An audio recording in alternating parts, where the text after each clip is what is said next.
What happens when a CEO finds out his best-selling store might be secretly charging rich customers more? Just because they can? Owen Zeller sat in his office, staring at the weekly report with a sinking feeling in his chest. Sales at Store 6 located in the wealthiest part of town were climbing faster than any other location. That wasn't the problem. The issue was the complaints. 3 in the last month. All vague. All oddly similar. Inconsistent pricing, one said. Felt taken advantage of, read another. The last one? Was told my car meant I could afford the premium rate. That line hadn't left his head in days. Owen had built the chain from scratch. 8 locations now and growing. He'd worked every job, stocked every shelf, and trained half the original staff himself. But as the company expanded, he'd started relying more on district reports and quarterly metrics. Until now. He leaned back, rubbing his temples. Maybe I'm overthinking, he muttered. But he wasn't. Deep down, he knew something was off. The company was big enough now that most people didn't know what he looked like. Especially the newer employees. He had never stepped foot in Store 6 since it opened. It had launched during the pandemic, and he'd delegated most of the setup. He made his decision. The next morning, Owen pulled into the lot behind Store 6 in a dusty old Honda Civic. He wore a faded hoodie, jeans, and a pair of beat-up sneakers. His beard was longer than usual, and he'd dyed the gray out. A pair of thick glasses completed the look. Not the kind of guy you'd expect to own the place. He walked through the front doors like any regular customer. "Welcome in," said a young woman near the register. Her name tag read Zara. She smiled warmly. "Looking for anything special today?" "Just browsing," he replied. The store looked clean. Organized. Everything was in its place. But Owen wasn't here for appearances. He started picking up items, basic stuff, and watched how others were treated. For the first few minutes, everything seemed fine. Then a man in a tailored suit walked in. Expensive watch. Keys to a luxury SUV in hand. One of the employees, tall guy, buzz cut, maybe early 30s, immediately walked over. "Oh hey, sir." "Back again," the man said. Owen drifted closer, pretending to study a shelf. "Yeah," the customer replied. "Same thing as last week." Buzz cut nodded. "We've got your usual. Prices have shifted a bit, though." "How much?" "Premium rate applies now." "Manager's orders." "You're in the premium bracket, you know that," he said, grinning like it was a joke. The man sighed. "Didn't realize shopping here came with a tax bracket." Buzz cut chuckled. "You drive a Range Rover, man. You'll survive." Owen felt his jaw tighten. He followed the two toward the counter. The customer handed over his card, clearly irritated but not wanting a scene. Owen locked eyes with the cashier, Zara, again. She looked uncomfortable but said nothing. Once the customer left, Owen approached the counter with a few items. "Hey," he said casually. "That guy before me. Does that premium rate thing happen often?" Zara's eyes flicked to the back office door. She hesitated. "It's complicated," she said softly. "I'm sorry, I can't really say." Owen leaned in, voice low. "You don't have to." "I get it." Then he added, "Name's Owen, by the way." She gave him a curious look, then rang him up. "Your total's 22 even." He raised an eyebrow. "That's not what the tag says." Zara looked again. "Oh, sorry. Should be 19. Let me fix that." Owen paid, thanked her, and left. He sat in his car for 5 minutes, pulse racing. It wasn't just some vague complaint anymore. He'd seen it. Heard it. Premium bracket? Was that a joke? Or store policy? By the end of the day, Owen had decided to come back, this time as a new hire. He called up the district manager, a tired guy named Rick who had been with Owen since store number 2. "Rick," he said, "I want to send a mystery hire into Store 6. We've had some complaints. I want to see if the team culture is solid." Rick didn't argue. "We're short-staffed there anyway." The manager's been begging for help. Perfect. Owen would be that help. The next day, Owen walked into the store in a company polo, khakis, and new name tag, Oscar.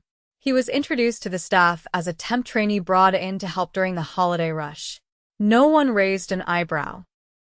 The store manager, a lean man in his 40s with slicked back hair, walked over, all charm and confidence. "Oscar, yeah? I'm Brent. You'll be shadowing Greg today," he said, nodding toward Buzzcut. Greg gave him a nod. "Stick close. Don't slow me down." Owen nodded. "Got it." As the hours passed, Owen watched quietly. Greg was fast, efficient, and cocky. He had jokes for every customer, but the pattern was clear. If someone looked rich, they got special pricing. If they asked questions, he brushed them off with a smile and vague excuses. "Why do some things ring up higher than the tags?" Owen asked once, as they stocked shelves. Greg shrugged. "Manager's orders. Brent says some folks can afford a little extra. People with Teslas ain't gonna cry over a few bucks." Owen swallowed hard. "And if they notice?" "They usually don't. If they do, Brent smooths it over or gives Em a loyalty bonus next time." Keeps him coming back. Owen didn't respond. He just kept working. Later that afternoon, he saw Zara again in the break room. "Hey," she said, sitting across from him. "You still thinking about what you saw the other day, aren't you?" He nodded. "You don't agree with it?" "Of course not." Her voice dropped. "But Brent runs this place tight. People who speak up don't last." One guy got transferred out a week after saying something. No one's heard from him since. Owen felt a chill crawl up his spine. "How long have you been here?" he asked. "A year." "I like the job. I like the customers. But this?" She shook her head. "It's not what I signed up for." He looked her in the eyes. "Thanks for being honest." The next day, Owen showed up again, blending in, watching more carefully. Another man in a suit was charged more. Another customer complained about the total. Brent smoothed it over with fake charm. Greg laughed it off. By the end of that week, Owen had seen enough. And he was done hiding. Tomorrow, he'd come back not as Oscar, but as Owen Zeller, owner of it all. The front door chimed as Owen stepped into store 6 at exactly 8 in the morning. This time, the look on his face wasn't one of quiet observation. He wore a tailored charcoal blazer, pressed slacks, and a steel blue dress shirt, subtle, but unmistakably high-level. The badge clipped to his chest read, "Owen Zeller, founder and CEO." Brent stood near the back, clipboard in hand, talking to 2 employees unpacking inventory near the seasonal aisle. He glanced up, did a double take, then froze entirely. The clipboard tipped slightly in his hand, and for a beat, he didn't move. Owen didn't stop walking until he was 10 feet away. "Morning, Brent." Brent's voice came out tight. "Mr. Zeller, this is unexpected." "I'm sure it is," Owen said. "Let's use your office. Now." Brent hesitated, then gestured stiffly toward the hallway behind the counter. Owen followed without another word. When the door shut behind them, Brent motioned toward the worn black chair opposite his desk, but Owen remained standing. "Sit down," Owen said. Brent obeyed. "How long have you been inflating prices for select customers?" Brent's jaw twitched. I'm not interested in stalling," Owen cut in. "I was here. I heard Greg tell a customer the price was adjusted because of the car he drove. I watched you back it up. So I'll ask again, how long has this been happening?" Brent's fingers tapped lightly against the desk. 6 months. Maybe a little longer." "Who came up with the idea?" Brent hesitated. "It was mine." Owen folded his arms. "Explain." Brent leaned forward, elbows resting on the desk. "This store serves a certain demographic. They don't blink when prices go up a couple bucks. I figured, why not capitalize on that? We don't lie. We just use flexible pricing. You're charging people based on what you think they can afford. That's not flexible. That's exploitation." Owen said. Brent's tone shifted, defensive now. We're outperforming every other location, sir. Profits up. No serious complaints until recently. And most of the time, it's barely noticeable. You really think that makes it acceptable? Brent didn't answer. I want every receipt, every adjusted price, and every customer you pulled this with. Starting now. Brent's shoulders stiffened. I don't keep a list. Then you'll start one, Owen said. And you'll write a full report detailing when this started, how it operated, and who else you involved. Brent looked up. What happens after that? That depends on how honest you are. When Owen stepped out of the office, the energy in the store had shifted. Employees glanced his way, some pausing mid-task. Greg was near the front, folding reusable bags into a display rack. He looked up, recognized Owen, and his face drained of color. Owen walked straight to him. We need to talk. Break room. Now. Greg didn't argue. Inside, the room was quiet except for the soft hum of the mini fridge. Owen closed the door behind them. Greg stayed standing, arms crossed loosely. You understand who I am now, Owen said. Yeah, Greg replied, voice low. I've watched you overcharge at least 3 people this week. I heard what you said. I know you've done it with Brent's approval. Greg nodded slowly. I did what I was told. You were told to lie to customers? Greg shifted his weight. It wasn't lying. Not exactly. Brent said it was policy for high-value transactions. That we had the authority to apply discretionary pricing in certain cases. You knew it wasn't company policy. Greg's mouth tensed. It was store policy. Brent made that clear. So you never questioned it? I did, Greg admitted. But when I pushed back, Brent reminded me I was still on probation back then. He said I could either adapt or look elsewhere. Owen's expression didn't change. Let me be clear. That is not how this company operates. We do not punish employees for asking questions, and we do not manipulate customers for profit. Greg looked down. I made a mistake. No, Owen said. You made a series of decisions. And there are consequences for that. But I'm more interested in the truth than punishment. So start talking. Who else was part of this? Greg hesitated. Just Brent and me. Nobody else was involved. Zara knew. She saw what was happening, Greg said. But she never agreed with it. She kept her head down. Owen nodded. She'll be getting a very different conversation later. Greg looked up. Am I fired? You're suspended. Effective immediately. Your final status will depend on whether your report matches Brent's. If you leave anything out, I'll know. Greg didn't argue. Within an hour, the store's back office printer was spitting out transaction logs, and Brent sat at his desk scribbling notes, flanked by Rick, the district manager, who had arrived after a terse phone call from Owen. Rick stood leaning against the doorframe, arms crossed. You knew. Brent didn't look up. I made a judgment call. A call that put the entire brand at risk, Owen said, and jeopardized customer trust. Rick turned to Owen. How do you want to handle this? Brent's on administrative leave. Effective immediately.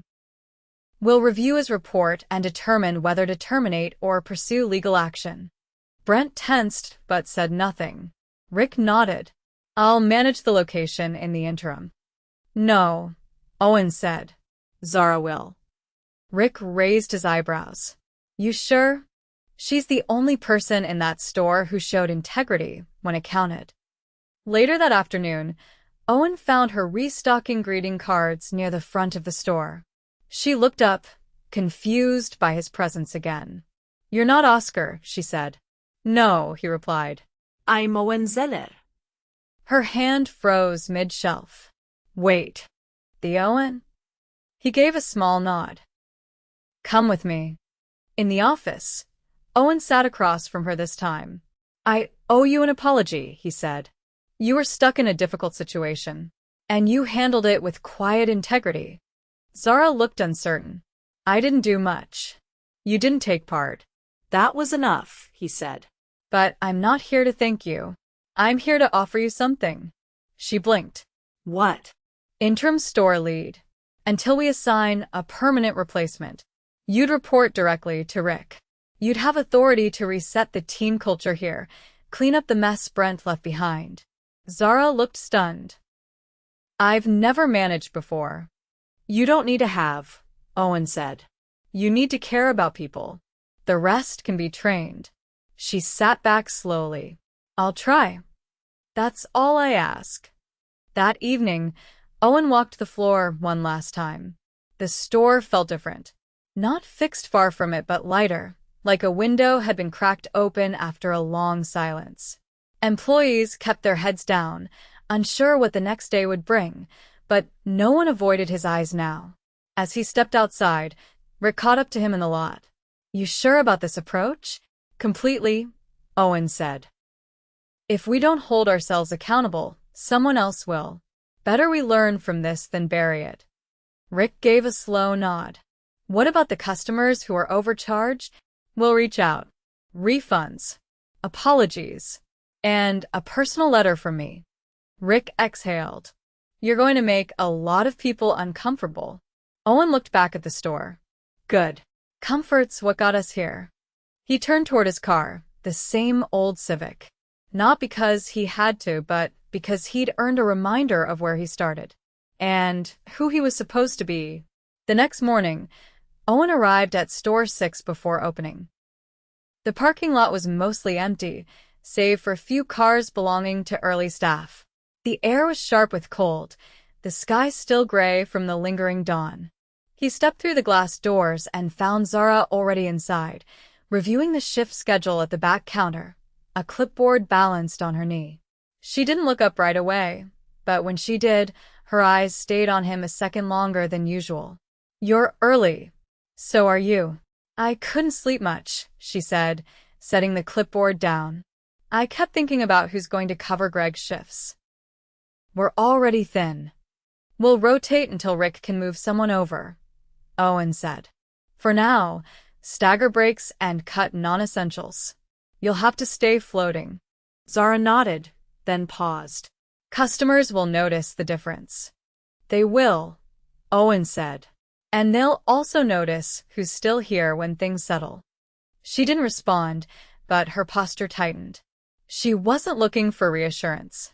She was already thinking about how to hold it together. By 9, the store opened. Foot traffic was mild, mostly regulars. Owen stayed in the background, observing. The usual rhythm of the store felt noticeably slower, but not in a bad way. Employees moved deliberately, more careful with how they spoke to each other and to customers. There was tension, yes, but it was focused. At 10:30, Rick arrived with a stack of documents and a laptop bag. I've got the transaction reviews, he said quietly. Brent's report came in last night. It's thin.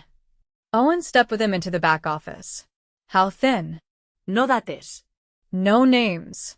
Just a general outline of how he monitored demographics to adjust pricing. It reads like he thinks we'll thank him. Let's run the logs against the security footage. See which transactions match what we saw in person, Owen said. That'll take time. Then we start now. For the next 2 hours, the two of them sat at the small desk in the office, screen split between footage and a spreadsheet.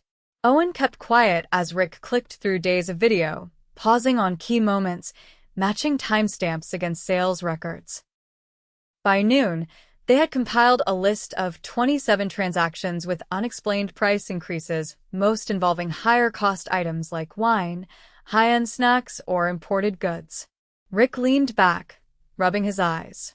Every single one of those customers paid, without questioning it.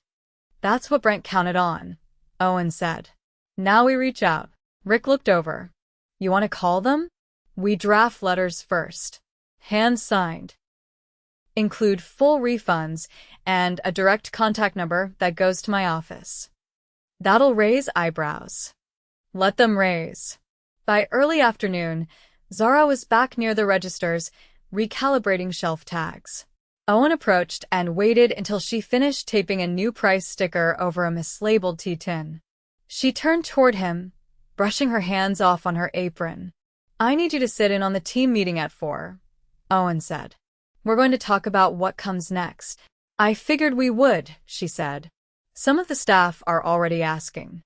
"You'll speak first," Owen added. "They need to hear it from someone who's been on the floor with them." Zara's eyes narrowed slightly. "What exactly am I saying?" "You tell them the truth. Not the whole breakdown, just what matters.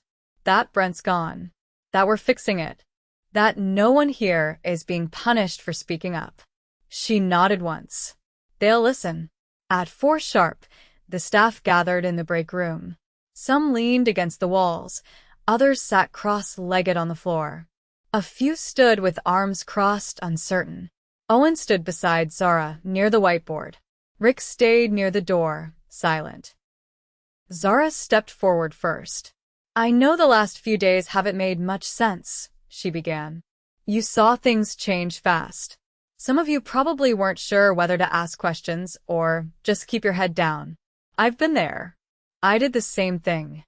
A few eyes dropped to the floor. "But that's why we're here now. Because the way things were running wasn't okay.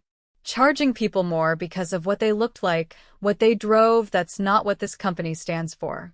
That's not what I signed up for. And it's not what we're doing anymore." She looked around the room. No one interrupted. "I'm not here to pretend I have all the answers," she continued. "But I care about this place. And I care about how we treat people. So we're going to fix it. Together." When she stepped back, Owen stepped forward. "I'm not going to repeat what she just said," he began. "Because that's the kind of leadership this store deserves. Someone who isn't afraid to be honest." He let the silence settle. "I went undercover here because I didn't trust what I was hearing.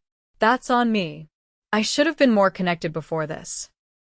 But now that I've seen it for myself, we're not looking away."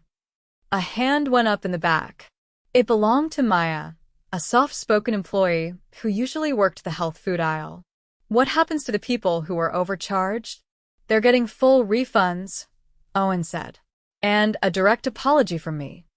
Another hand, this time from Chris, a part-timer who usually stocked evenings. "What about us? We didn't know what was happening until it was already happening." "You're not being blamed," Owen said.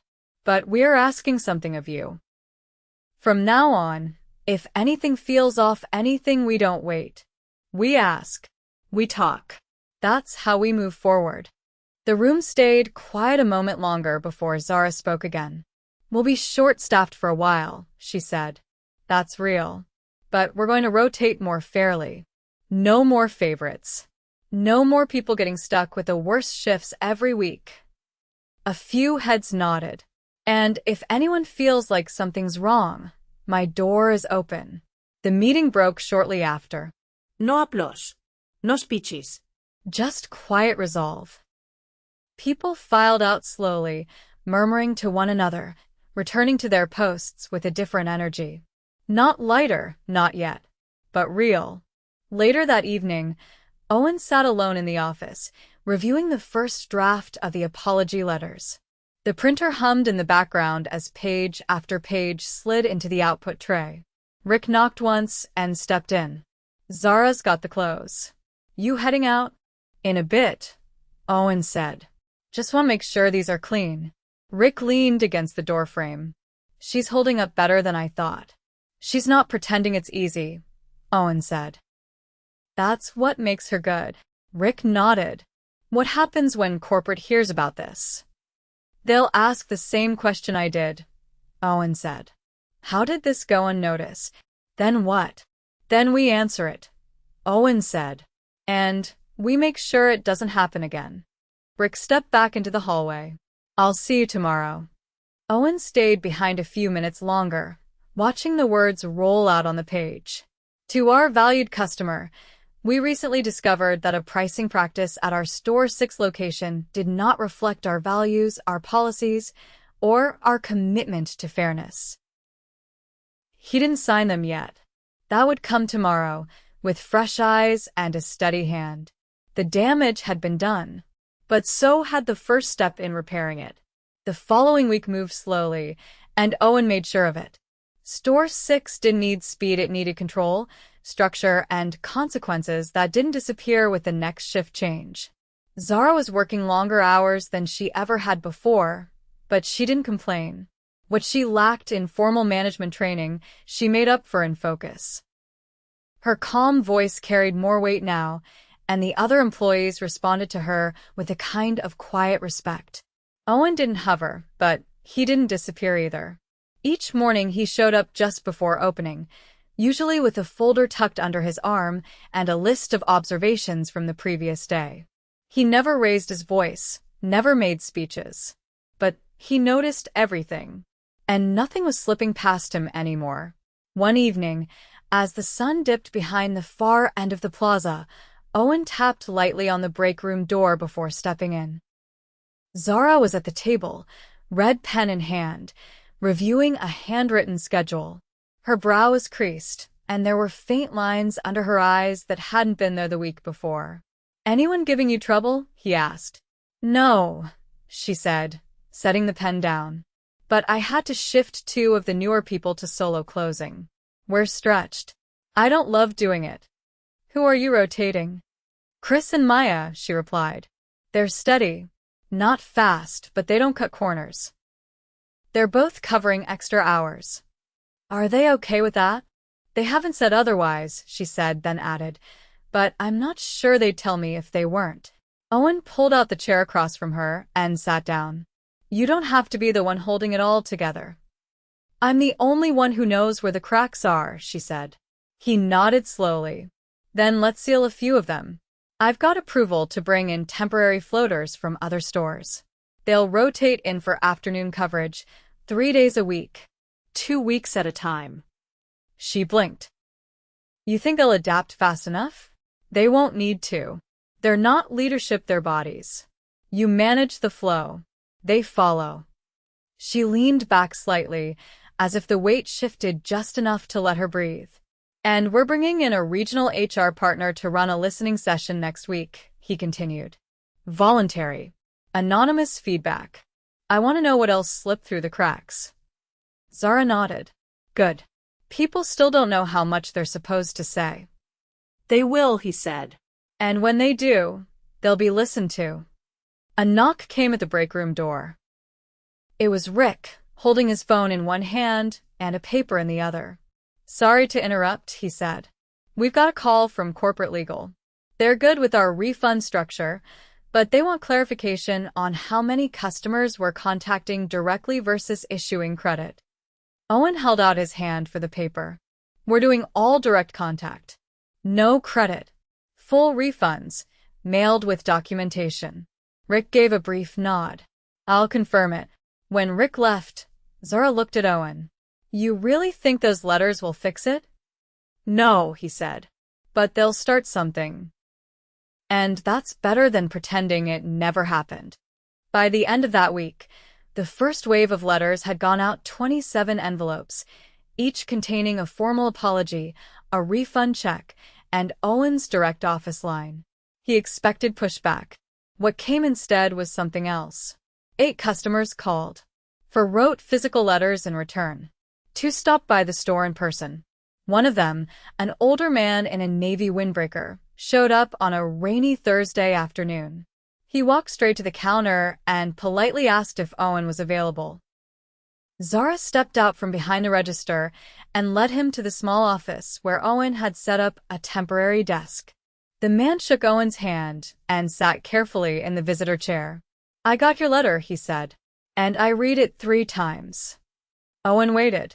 "I wasn't angry when it happened," the man said. "I noticed something was off with the price, but I figured it was my mistake. I didn't want to cause a scene." "I understand," Owen said. "But when I read your letter, I realized it wasn't just about me. It was about how people get treated when others assume they won't speak up." Owen said nothing. "So, I came here to tell you," the man continued. "You did the right thing. And you have my respect for it." He stood, extended his hand again, and left. Owen sat still for a moment after the door shut, unsure why his chest felt tighter than before the conversation. Later that day, he called a meeting with Rick and Zara before close. "We're replacing Brent permanently," he said. "Zara, I want you to apply." She looked up from her notes. "Apply? We can't fast-track the promotion without going through regional HR. But I can recommend you." Strongly. "You've done the work. You've earned the shot." She stared at him for a moment, then nodded. All right. "I'll apply." Rick shifted slightly in his chair. "You think she can take the full load long-term?" "She already is," Owen said. The following Monday, a regional manager visited to oversee formal interviews. Zara sat through hers without notes, without coaching, and without trying to present herself as anything other than what she was, someone who had seen the worst version of leadership and decided to be better than it. 4 days later, she was offered the role. Not interim, not acting, store manager. She accepted. They had a small gathering in the break room once her promotion was announced. No cake, no decorations.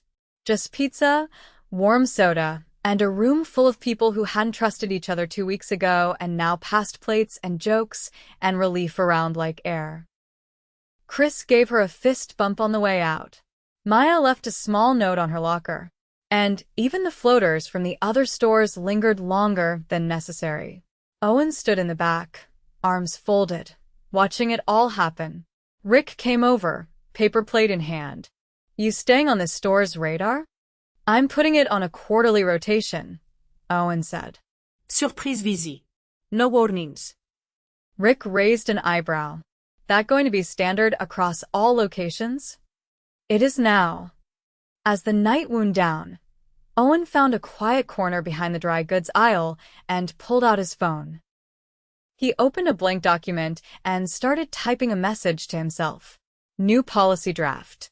Annual staff listening sessions. Mandatory across all stores. Randomized pricing audits every 3 months. Leadership training to include ethical sales practices. All price changes above standard deviation require written approval filed centrally. Store managers personally accountable for pricing anomalies. He saved the note and slipped the phone back into his pocket. Before he left, he walked one last lap around the store.